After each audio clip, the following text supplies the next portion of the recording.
સહજાન સ્વામી મહારાજની જય, અક્ષર પુરુષોત્તમ મહારાજની જય, ભગતજી મહારાજની જય, શાસ્ત્રીજી મહારાજની જય, યોગીજી મહારાજની જય.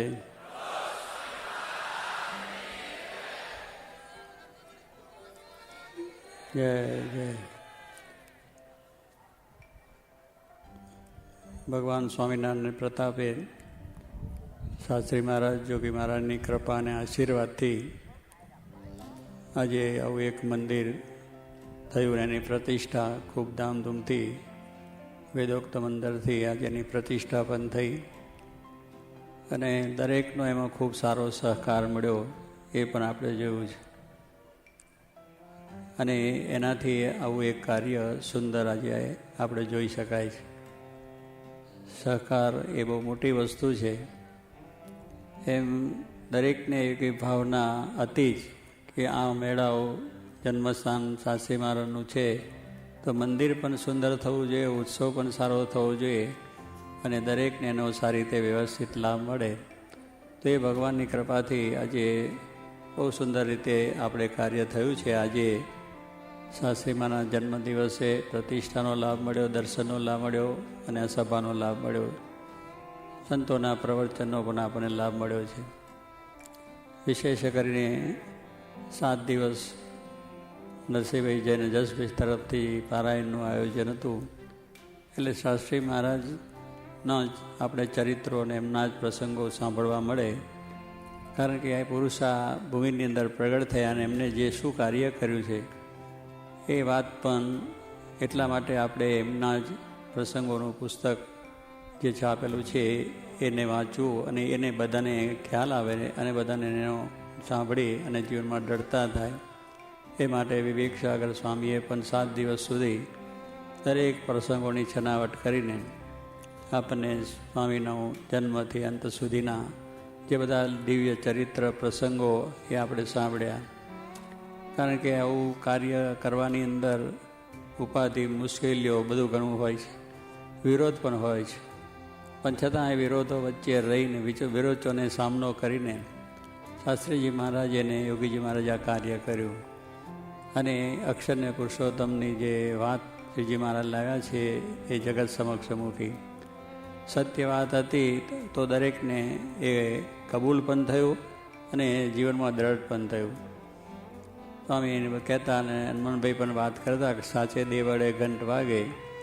એટલે જ્યાં દેવળ હોય પણ જો ખંડેર થઈ ગયું હોય અને કોઈ પાઠ પૂજા ન થતી હોય તો ત્યાં ઘંટારવ કે આરતી પૂજા થાય નહીં.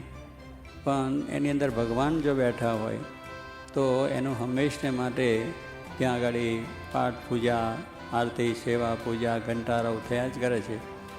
એમ જે વાત સત્ય છે એ પછી સમાજની હોય, રાષ્ટ્રીય હોય કે ધાર્મિક હોય કે સિદ્ધાંતિક વાતો હોય, પણ એ જો સાચી બરાબર હોય તો એનું પ્રસારણ સહેજે થાય છે. વિરોધ તો હોય છે જ. એ તો વિરોધ તો આપણે જાણીએ છીએ કે નાની મોટી, પણ જે સાચી વાત એનો વિરોધ થાય છે પણ એ વાત એની રીતે એ આગળ વધે છે અને દરેકને કબૂલ પણ થાય છે. તો એ પ્રમાણે આ કાર્ય હંમેશને માટે આગળ વધતું રહ્યું છે. શાસ્ત્રી મહારાજ એક એવા દિવ્ય પુરુષ હતા, દ્રઢ સંકલ્પી હતા, દ્રઢ નિષ્ઠાવાળા હતા, દ્રઢ નિશ્ચયવાળા હતા. જે કાર્ય પોતે મનમાં ધાર્યું કે મારે આ કરવું છે તો એમાં અનેક વિઘ્નોની વચ્ચે પણ એમને કાર્ય કર્યું છે. એમાં જરાય એમને મોરી વાત કરી નથી, મોરો સંકલ્પ કર્યો નથી, મોરો વિચાર પણ આવ્યો નથી કે હતાશા, નિરાશા પણ થયા નથી. છેવટ સુધી પોતે પોતાનું જે કાર્ય મંદિરો કરવાના, સત્સંગ કરવો, કરાવવો, સત્સંગીઓને વાતો કરવી, એક માણસને પણ વાત કલાકો સુધી કરે, આખી રાત જાગીને પણ કરે. જો એક અક્ષર પુરુષોત્તમની વાત એને સમજાવવા માટે એ આખો સમય આટલો આવતા અને એ રીતનો એ દડાવ પોતે કરાવતા. અને ખરેખર એમનાથી ઘણા માણસોને લાભ થયો છે, આપણે જાણીએ છીએ. એટલે કહેવાનું શું છે કે આપણે થોડીક વાતમાં હિંમત હારી જઈએ છીએ, થોડીક વાતમાં આપણે હતાશા, નિરાશા આવી જાય છે કે આ કેમ થશે, શું થશે, કે કંઈ કરવું નથી. થોડું જરા અપમાન થયું, થોડું જરા આપણું ધાર્યું, મન ધાર્યું ન થયું એટલે વાતને મૂકી દઈએ, કાંઈ નહીં, આવા તો થશે, આપણે શું. પણ આ પુરુષોનો દાખલો, એમની જ્યારે વાત જોઈએ છીએ ત્યારે એમને હતાશા નિરાશા નથી આવી, એ કામની અંદર વિઘ્ન આવ્યું, એમનું કાર્ય થયું ના થયું, એમની ઈચ્છા મુજબ ના થયું તો એ મૂક્યું નથી.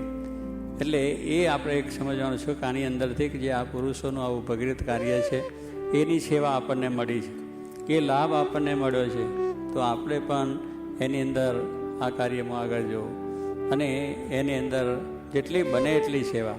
કારણ કે એમને આપણને દેહ આપ્યું છે, એને આપણને આવો જોગ આપ્યો છે, આપણે એના ભક્ત બન્યા છે, એના આપણે સંત બન્યા છે, તો પછી આપણા જીવનમાં એવી વસ્તુ હોય નહીં. કારણ કે આ મોટો સમારંભ હોય, આવી મોટી વસ્તુ હોય, આવા બધા કાર્યો છે, એમનો થોડોક આપણને એકબીજાને વિક્ષેપ પણ થાય, થોડુંક આપણને કંઈ માન અપમાન જેવા પ્રસંગો બને, આપણું ધાર્યું ન બધું થાય નહીં. અગર આપણે કરીએ વિચારીએ પ્રમાણે ન થઈ શકે, પણ એ વિચાર જે શાસ્ત્રી મહારાજે નથી કર્યો તો આપણે પણ કરવાનો હોય નહીં. ભગવાનનું જ કાર્ય છે, એમાં જેટલું બને એટલે કરવાનું. કારણ કે આપણે કોઈ વ્યક્તિ માટે નથી કરતા. હા, જે કંઈ આપણે સેવા કરીએ, ભક્તિ કરીએ, સત્સંગ કરીએ, ગામડે ફરીએ કે મંદિરો કરીએ કે મંદિરો કરાવીને સત્સંગ બધા મંડળો ચાલે છે, મંડળો બધા સત્સંગ કરે છે, કરાવે છે, એ કોઈ વ્યક્તિ માટે નથી, આપણા જીવના કલ્યાણ માટે કરીએ છીએ, ભગવાનની પ્રસન્નતા માટે, ગુરુની કૃપા માટે. આટલું જ આપણે જો વિચાર રાખીએ તો કોઈ દાડો આપણને મોરી વાત સંકલ્પ થાય કે ચાલો પડી રહી છે. અત્યારે થયું, ધાર્યું થયું કે ના થયું, સાચીમાનું ધાર્યું થયું ના થયું તો પણ એમને વાત મૂકી નથી. શ્રીજી મહારાજે મૂકી નથી, ગુણાતાન સ્વામી ભગતજી મહારાજે, જોગી મહારાજના તો અનંત પ્રસંગો આપણે જોયા છે, પણ સારું સ્વામિનારાયણ સ્વામી કરીને ચાલુ જ. કોઈ દાડો એમ ના થાય મોરી વાત તો કરે નહીં. જોગી મહારાજ કહે કે મોરી વાત કોઈ દિવસ કરીને, બળભરી વાતો હંમેશા કરવી, ઉત્સાહની વાત. અહીં તો કોઈ પ્રસંગો બન્યા હોય, બીજું ત્રીજું હોય, પણ સર્વોપરી સમયો થયો, સર્વોપરી સત્સંગ થયો, સર્વોપરી સભા થઈ, ગમે તેવું બન્યું હોય, પણ એને મારી વાત એમના જીવમાં નહીં, અને એમનો આ ઈચ્છા મુજબ થયું કે ન થયું તો પણ તો આવી રીતે આ જે એમનું કાર્ય છે એ કાર્યની સેવા આપણને મળી છે. આપણે બહુ મોટા ભાગે મળે કે આ સેવા કોની છે? આ કોઈ વ્યક્તિની નથી, આ કોઈ બીજા માણસની નથી, આ તો એક ભગવાન શ્રીજી મહારાજ સાક્ષાત પૂર્ણ પુરુષોત્તમ, એમનું ધામ અક્ષર, ભગવાનને ભગવાનના ભક્તની સેવા છે. તો એ સેવા આપણે હો ભાગ્ય માની અને કરી લેવી જોઈએ, અને એના ઉત્સાહ અને ઉમંગથી. એટલે એ આપણે કહું શ્રી મહારાજ કહેતા, અક્ષર પુરુષોત્તમને માટે સ્વપચને ઘેર વેચાવવું પડે તો વેચાઈને પણ આ કરવું. જેમ હરિશ્ચંદ્ર રાજાએ સત્યને માટે સ્વપચને ત્યાં વેચાયા, અને એ આપણે વાત જાણીએ છીએ, એમ શાસ્ત્રી મહારાજનો પણ એવો સંકલ્પ કે આને માટે મારે આવું કદાચ થાય તો પણ, એટલે કેટલી બધી એ તો અપમાનજનક વાત, ત્યાં વેચાવવું પડે અને આવું બધું દુઃખ સહન કરવું પડે, અને એટલી બધી આપણી જગતમાં પ્રતિષ્ઠા પણ જાય, આપણી આબરૂ પણ જાય. એવા પ્રસંગોની અંદર પણ એમને છે કે આવું કદાચ બને તો વેચીને પણ અક્ષર પુરુષોત્તમની વાત હું કરું, એવો જેનો સંકલ્પ હતો તો એ કાર્ય કરી શક્યા છે. આજે એનો આપણે બધા જોઈએ છીએ, એટલે આપણે પણ એના જ છીએ અને એના કાર્ય માટે જ, અને એમને આપણને આ સેવા સોંપી છે. આ સેવા એમને સોંપી છે કે આ બધી સેવા તમે કરજો. ભગવાને ભગવાનના ભક્ત અક્ષરને પુરુષોત્તમની વાત છે. આ સત્સંગ વધારવાની વાત છે. જોગી મહારાજ તો અનંત બ્રહ્માંડમાં સત્સંગ કરવાની વાત છે. હવે તો હજુ આ બ્રહ્માંડમાં જ ભૂલી જઈએ છીએ, બ્રહ્માંડની ક્યાં વાત છે? હજુ તો એક આપણા સમાજને આપણે જે એરિયામાં હોય ત્યાંની વાતમાં હજુ આપણે થઈ જઈએ, ઢીલા પડી જઈએ છીએ. હવે એમના સંકલ્પો એ હોય તેમાં તો આપણું સમર્પણ થવું જોઈએ, અને એ ઉત્સાહ અને ઉમંગથી મન દુઃખ કર્યા સિવાય, મોરો સંકલ્પ કર્યા સિવાય, કથા વાર્તા કીર્તન ભજન એ આપણે બધું કરવાનું છે. એ બધા પ્રમાણે કરીશું તો એમનો રાજીપો થશે, એમની પ્રસન્નતા થશે, અને અંતે આપણે અક્ષરધામનું સુખ પ્રાપ્ત થશે. એમના રાજીપામાં બધું આવી જાય છે. આપણે ગમે એટલું હોય તો એ પણ આપણા સંકલ્પો કંઈ કામ કરતા નથી, એમના સંકલ્પો કામ કરે છે, અને એમની ઈચ્છાથી જ આ બધું થાય છે. એટલું જ આપણે મનમાં રાખી અને જો કરીશું તો શાંતિ શાંતિને શાંતિ છે, અને આપણને કોઈ જાતનો વાંધો આવશે નહીં. એટલા માટે મહારાજે પણ આપણને કહ્યું કે સત્સંગ કરવો એ જીવના માટે કરવો, દેહને માટે નહીં. દેહને ખાવાનું પીવાનું મોજ શોખ, બીજું આપણું મન ધાર્યું મળે ન મળે, આપણી વ્યવસ્થાઓ સચવાય ન સચવાય, એનો કોઈ દિવસ વિચાર કરવો નહીં. જીવનો સત્સંગ એને કહેવાય. એને માટે દુઃખ આવે, મુશ્કેલીઓ આવે. ભગતજી મહારાજે પણ એ જ માગ્યું ગુણાત્યાન સ્વામી કે મારો જીવ સત્સંગી થાય, એ મારા જીવને સત્સંગ કરો. દેહને સત્સંગ થશે એ તો પાછો પડી જવાનો છે. એમાં પાછું કદાચ એક વખત સારી આપણને જરા વ્યવસ્થા અનુકૂળતા આપણા મનની રીતે આપણી ઈચ્છા મુજબ બધી વ્યવસ્થાનું કાર્ય કરવાનું મળ્યું, પણ ન મળ્યું તો તે દાડે પાછું ભલી જાય. એટલે દેહની અંદર તો અપડાઉન થવાનું છે. આત્મા છે એમાં દોષ નથી, કોઈ જાતની મુશ્કેલી.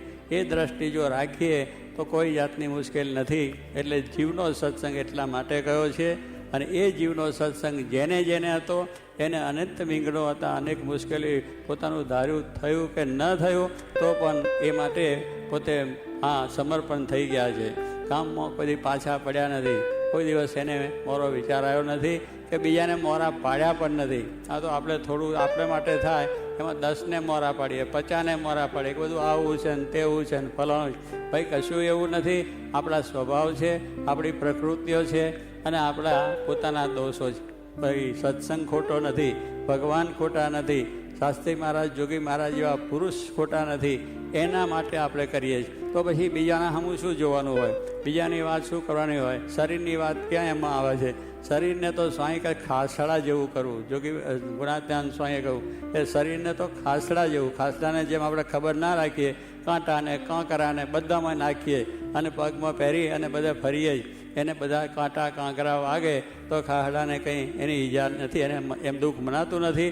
એમ સ્વામી કે આ દેહ પણ એવું કહું, ભલે એને કાંટા એટલે કોઈ મારે ને, કોઈ વાત કરે ને, કોઈ અપમાન કરે ને, કોઈ આપણું ધાર્યું ન થવા દે ને, આપણી ઈચ્છા મુજબ ન થાય ને, સંકલ્પ મુજબ ના થાય, એ બધું આપણે સહન થઈ જાય તો વાંધો ના. આપણે જીવનો સત્સંગ એટલા માટે કહું કે જ્યારે આપણે જીવનો સત્સંગ થશે તો સ્વામી કહે છે આનંદ આનંદ ને આનંદ, સુખ સુખ ને સુખ અને શાંતિ શાંતિ ને શાંતિ છે.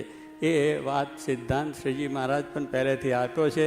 બીજા આત્માનમ બ્રહ્મરૂપમ, કે આ પ્રમાણે આત્માને બ્રહ્મરૂપ માની અને જો તમે આ સેવા ભક્તિ ભગવાનની કરશો તો તમને શાંતિ થવાની છે. તો એ સિદ્ધાંત શાસ્ત્રીજી મહારાજે આવા અનેક કષ્ટો વિપતો વેઠીને અને પોતાના શરીરના પણ સુખ દુઃખ, માન અપમાનના સુખ દુઃખ, પોતાનું ધાર્યું થયું ન થયું તો પણ આ વાતને પોતે આગળ વધારે રાખી છે. વધારીને આટલા સુધી એમને કામ કર્યું છે. આપણે જોયું કે એ વખતના પ્રસંગોમાં થઈ જ ન શકે, કારણ કે બધી રીતે જ આપણને કોઈ સહકારને કોઈ જાતની આપણને વ્યવસ્થા નહીં. અત્યારે બધી વ્યવસ્થા જ બધું કરી શકીએ, અત્યારે આપણે બધો વિચાર થાય, પણ તે વખતે કાંઈ જ ન માણસ હોય, પૈસા ના હોય, પાના ના હોય, વ્યવસ્થા ના હોય અને તે ઘડીએ કરવાનું થાય તો વિચાર જ ના આવે. પણ એવા વખતે એમને જે સંકલ્પ આવ્યો અને જે કાર્ય કર્યું એ ભગવાનનું કામ જ કરવા આવેલા પુરુષ એ જ કરી શકે. જેનામાં ભગવાન સાક્ષાત બિરાજ્યા છે એ પુરુષ જ આવું કાર્ય કરી શકે.